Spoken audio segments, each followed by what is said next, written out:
Welcome back to my channel site for study. और आज हम एनसीईआरटी सॉल्यूशंस करेंगे क्लास 7 का चैप्टर नंबर 14 के। इस चैप्टर को मैं पहले ही समझा चुका हूँ। इसके मैंने 3 पार्ट्स बना रखे हैं इस चैप्टर के, तो आप मेरे चैनल की प्लेलिस्ट पे जाकर उन्हें देख सकते हैं। तो चलिए अब इस चैप्टर के सबसे पहले कीवर्ड्स करेंगे, फिर इसको रिमाइंड करेंगे और फिर इसके एक्सरसाइज हम करेंगे। कीवर्ड्स देख लेते हैं। बैटरी क्या है कि जब एक से ज़्यादा सेल जब लगाए जाते हैं, positive terminal connected to negative terminal and negative terminal connected to positive terminal, उसको बैटरी कहते हैं। इलेक्ट्रिक कंपोनेंट्स तो आपको पता ही होंगे कौन कौन से होते हैं, जो कि आपको टेबल 14.1 में आपको जो भी इलेक्ट्रिक कंपोनेंट्स दिखाए थे वही सब आप इसमें लिख सकते हैं। सर्किट डायग्राम क्या होता है? Circuit diagram using symbols of electric components. चलिए मैं बोल के बताता हूँ। सिंबल्स का यूज़ करना, इलेक्ट्रिक कंपोनेंट्स के जो सिंबल्स हमने पढ़े थे 14.1 में, उनका यूज़ करके सर्किट का डायग्राम बनाना, उसे कहते हैं सर्किट डायग्राम। इलेक्ट्रिक बेल के बारे में देखिए, यहाँ पे आपको सारे इन्फॉर्मेशन दे रखी है इस वाले पैराग्राफ में, तो आप यहाँ से जुड़कर लिख सकते हैं। और इलेक्ट्रोमैग्नेट की उससे पहले वाले पैराग्राफ में को दी रखी है। फ्यूज़ क्या होता है? फ्यूज़ एक तरीके से स्विच होता है। जब उसमें से करंट ज़्यादा ओवरफ्लो होता है तो वो अचानक से सर्किट को काट देता है और इलेक्ट्रिसिटी वेस्टेज से बचा लेता है। हीटिंग इफेक्ट ऑफ करंट क्या है? हीटिंग इफेक्ट ऑफ करंट ये है कि जब करंट पास होता है किसी वायर में से तो वो हीट और प्रोड्यूस करती है, और साथ में उसका जो एलिमेंट होता है वो रेड हॉट हो जाता है और वो हीट को भी प्रोड्यूस करता है। मैग्नेट इफेक्ट क्या है कि जब किसी भी वायर में से क्या निकलती है, हीट पास करती है, तो क्या होता है कि उसमें वो मैग्नेटिज्म वो धारण कर लेती है, वो एक तरीके से इलेक्ट्रोमैग्नेट बन जाती है। चलिए, ये तो होगा आपके कीवर्ड्स, इनको आप इंग्लिश में ट्रांसलेट करके लिख लीजिएगा। चलिए, व्हाट यू हैव लर्न की अब हम बात करते हैं। हम चैप्टर की समरी देख लेते हैं एक बार। It is convenient to represent electric components by using symbols. Using this an electric circuit can be represented by a circuit diagram. देखिए, बहुत ज़्यादा आसान बात है कि जो इलेक्ट्रिक सिंबल्स हैं उनको बनाने की जगह आप उनके सिंबल्स को बना सकते हैं, जो जिनको कि यूज़ किया जाता है सर्किट डायग्राम बनाने के लिए। देखिए, जब कोई इलेक्ट्रिक करंट फ्लो करता है किसी वायर के द्वारा, तो जो वायर होती है वो हीट प्रोड्यूस करती है, उसे हम हीटिंग इफेक्ट ऑफ करंट कहते हैं। और ये बहुत सारे एप्लीकेशंस में पाया जाता है। देखिए, heating effect of electric current की आप डेफिनेशन ये वाली लिख भी सकते हैं। ठीक है, वायर जो होती हैं वो कुछ स्पेशल मटेरियल से जो बनाई जाती हैं, उन्हें वो बहुत ज़्यादा जल्दी क्विकली मेल्ट हो जाती हैं और ब्रेक हो जाती हैं जब लार्ज इलेक्ट्रिक करंट उनके थ्रू पास होता है। ये जो मटेरियल्स होते हैं इनको यूज़ किया जाता है जिससे कि इलेक्ट्रिक फ्यूजेस बनाए जा सकें, जिससे कि फायर प्रिवेंट होती है और इलेक्ट्रिक अप्लायंसेस बच जाते हैं जिससे वो डैमेज ना हो। देखिए, क्या होता है कि जब कोई इलेक्ट्रिक करंट फ्लो करता है किसी वायर के द्वारा, तो वो मैग्नेट की तरह बिहेव करने लग जाती है। ये इसका मैग्नेटिक इफेक्ट ऑफ करंट है।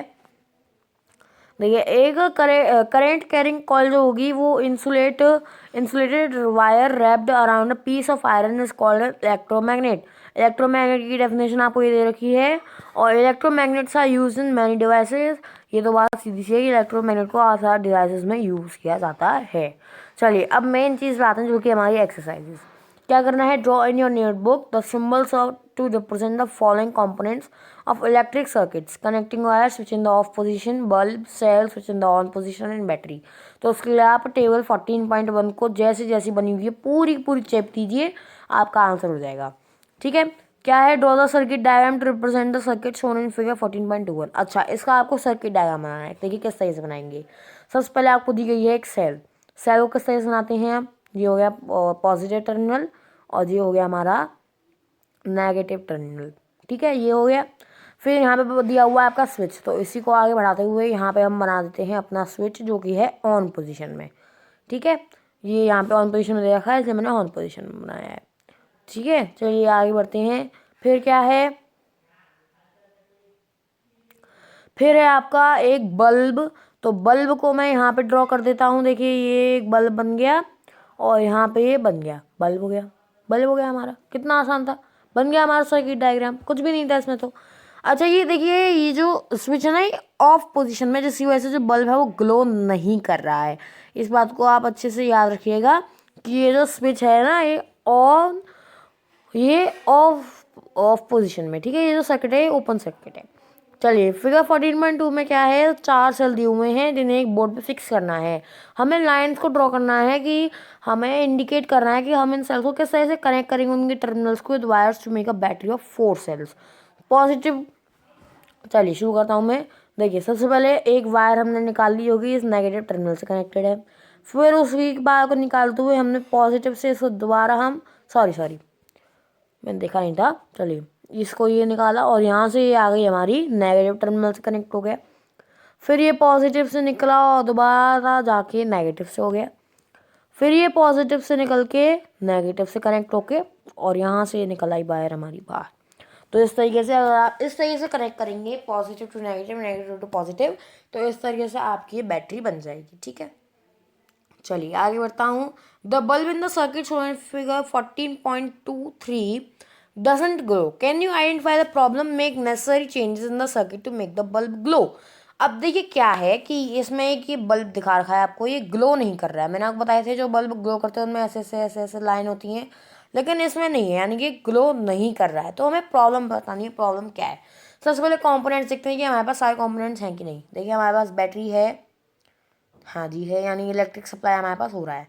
अब स्विच है कि जो इलेक्ट्रिक सप्लाई को ऑन ऑफ करेगा, हाँ जी वो भी है, और बल्ब भी है, यानी इलेक्ट्रिक कंपोनेंट्स हमारे पास पूरे हैं। अब इनमें प्रॉब्लम देखते हैं। देखिए स्विच ऑन है लेकिन फिर भी बल्ब ग्लो नहीं कर रहा। अब बैटरी की बात करते हैं। देखिए आप अगर ध्यान से देखें तो यहाँ पे ये जो पॉजिटिव टर्मिनल है इस पॉजिटिव टर्मिनल से कनेक्ट है, जबकि हमने पढ़ा था कि बैटरी में पॉजिटिव टर्मिनल नेगेटिव टर्मिनल से कनेक्ट होता है और नेगेटिव टर्मिनल पॉजिटिव टर्मिनल से कनेक्ट होता है। तो यही इसमें प्रॉब्लम है कि ये यहाँ पे पॉजिटिव की जगह यहाँ पे नेगेटिव टर्मिनल होता है, यानी अगर यहाँ पे हटा के इसको माइनस का साइन और यहाँ पे प्लस का साइन होता तो ये हमारी बैटरी सही हो जाती और बल्ब हमारा ग्लो करने लग जाता। अच्छा अगला क्वेश्चन क्या है, name any two effects of electric current. तो बहुत आसान है, हमने 2 इफेक्ट अभी पढ़ के आए हैं हम, हीटिंग इफेक्ट है और मैग्नेटिक इफेक्ट है। हो गए 2 इफेक्ट, है ना। चलिए आगे बढ़ते हैं। क्वेश्चन नंबर 6 की बात करते हैं। When the current is switched on through a wire, compass needle kept nearby gets reflected from its north south position, explain. देखिए सीधी सी बात है, तो magnetic effect of electric current से पूछ रहा है, तो आप magnetic effect of electric current इसमें समझा दीजिए क्वेश्चन में, तो ये आपका सही हो जाएगा। और वो मैं आपको पहले समझा दूंगा, तो आप मेरी वीडियो देख सकते हैं। चलिए, will the compass needle show deflection when the switch in the circuit shown by dash is closed. अच्छा इसमें एक बात पूछी गई है कि ये जो कंपास नीडल है क्या है डिफ्लेक्ट करेगी जब ये जो स्विच है ऑफ पोजीशन में होगा? नहीं करेगी, सीधी सी बात है। कब करेगी? जब मैग्नेटिक इफेक्ट होगा। अब मैग्नेटिक इफेक्ट कब होगा? जब उसमें से इलेक्ट्रिसिटी पास होगी, जब उसमें से इलेक्ट्रिसिटी पास होगी। और दूसरी बात है इसमें बैटरी भी नहीं है, बैटरी भी तो नहीं है तो इलेक्ट्रिसिटी का कोई सोर्स ही नहीं है, तो कोई बात ही नहीं बनती है कि ये हो जाएगा। अच्छा अब इसमें ये पूछा है कि अगर इसको बंद कर दिया जाए सर्किट को, यानी इस स्विच को ऑन कर दिया जाए, तो क्या वो डिफ्लेक्ट करेगी? नहीं करेगी। बैटरी वाली प्रॉब्लम, बैटरी नहीं है। अगर यहाँ पे बैटरी होती, अगर यहाँ पे इस तरीके से बैटरी होती तो ये हमारी डिफ्लेक्ट करने लग जाती। ठीक है, चलिए fill in the blanks. Longer line in symbol of for a cell represents its positive terminal. Positive terminal को लॉन्गर करता है और शॉर्टर करता है नेगेटिव टर्मिनल को। अच्छा, द कॉम्बिनेशन ऑफ 2 और more cells is called a battery. यहाँ लिख दीजिए आप बैटरी। ठीक है, अच्छा when current is switched on in a room heater it, अब इसका थोड़ा लंबा आंसर है, क्या है? Becomes red hot and gives out heat. ये इसका आंसर है, becomes red hot and gives out heat. जो हमने एलिमेंट के बारे में पढ़ा था वो इसका आंसर हो जाएगा। ठीक है, the safety device based on heating effect of electric current is called a fuse. वही तो होता है हमारा सेफ्टी डिवाइस जिसको हम यूज करते हैं। ठीक है, चलिए आगे बढ़ते हैं। Mark true if the statement is true and if the statement is false. To make a battery of 2 cells, negative terminal of one cell is connected to the negative terminal of the other cell. ये answer आपका false है, क्योंकि negative terminal of one cell must be connected to the positive terminal of another cell. ठीक है, चलिए आगे बढ़ते हैं। क्या है? When the electric current through the fuse exceeds a certain limit the fuse wire melts and breaks. या it is true, it is true. जब ज़्यादा अमाउंट में चलाया था तो जो फ्यूज़ वायर होती है वो मेल्ट होकर ब्रेक हो जाती है। ठीक है, चलिए आगे बढ़ते हैं। An electromagnet does not attract a piece of iron. जो इलेक्ट्रोमैग्नेट होती है, क्या वो पीस ऑफ आयरन कभी भी अट्रैक्ट नहीं करती है? So this is false, this is false. Okay, an electric bell has an electromagnet, this is true. Electric bell चलती ही इलेक्ट्रोमैग्नेट के बेसिस पर है, अगर वो ही नहीं होगी तो कैसे हो सकता है?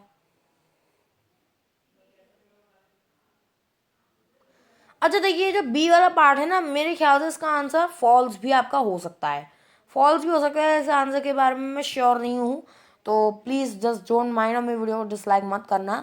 देखिए क्या है कि फ्यूज़ में तो नहीं होगी ना, फ्यूज़ तो काट देता है बीच में सर्किट, तो मैं इसका आंसर ट्रू फॉल्स ही आपको सजेस्ट करूँगा, इसका आंसर फॉल्स ही सजेस्ट करूँगा। चलिए ठीक है, आगे बढ़ते हैं। Do you think an electromagnet can be use for separating plastic bags from garbage heap? Explain. Electromagnet magnetism को दिखाती है, और मैग्नेटिज्म यानी कि जो मैग्नेटिक मटेरियल्स को अपनी तरफ खींचे, और आप जानते होंगे कि प्लास्टिक जो है वो कोई भी मैग्नेटिक मटेरियल नहीं है। दैट इज़ वाई जो इलेक्ट्रोमैग्नेटों से यूज़ नहीं किया जा सकता कि प्लास्टिक बैग्स को गार्बेज हीप से निकाला जाए। ठीक है, चलिए आगे बढ़ते हैं। Electrician is carrying out some repairs in your house, he wants to replace a fuse by a piece of wire, would you agree? Give reasons for your response. अच्छा, एक इलेक्ट्रिशियन है जो कि आपके घर में कुछ रिपेयर्स कर रहा है। अब उसको जो आपका फ्यूज़ है वो आपको फ्यूज़ हटाकर वहाँ पे एक सिंगल वायर लगाना चाहता है, क्या आप एग्री करेंगे? नहीं, ये हमारे घर के लिए बहुत बड़ा डेंजर बन सकता है। क्यों डेंजर बन सकता है? इससे क्या होगा कि हमारे घर में ना आग भी लग सकती है। फ्यूज तो काट देता है बीच में सर्किट, लेकिन आग तो कभी भी लग सकती है ना। अगर हम पीस ऑफ वायर लगा देंगे तो फिर वो मेल्ट होकर आग लगा देगा। That is why we would not agree. चलिए अगला क्वेश्चन देखते हैं। Zubeda made an electric circuit using a cell holder shown in figure 14.4, a switch and a bulb. When she put the switch in the on position, the bulb did not glow. Help Zubeda in identify the possible defects in the circuit. क्या है, जुबेदा ने एक electric circuit बनाया cell holder और switch और एक bulb को use करके। अब उसने जब स्विच को ऑन पोजिशन में किया तो बल्ब ग्लो नहीं करता है, तो हमें जुबेदा को हेल्प करनी है कि ऐसा किस किन कंडीशन में हो सकता है। या तो देखिए क्या हो सकता है, जो बल्ब है, जो बल्ब है वो ही फ्यूज हो, यानी उसका ही फ्यूज उड़ा हुआ हो, तो बल्ब तो ख़राब है तो वो नहीं कर सकता।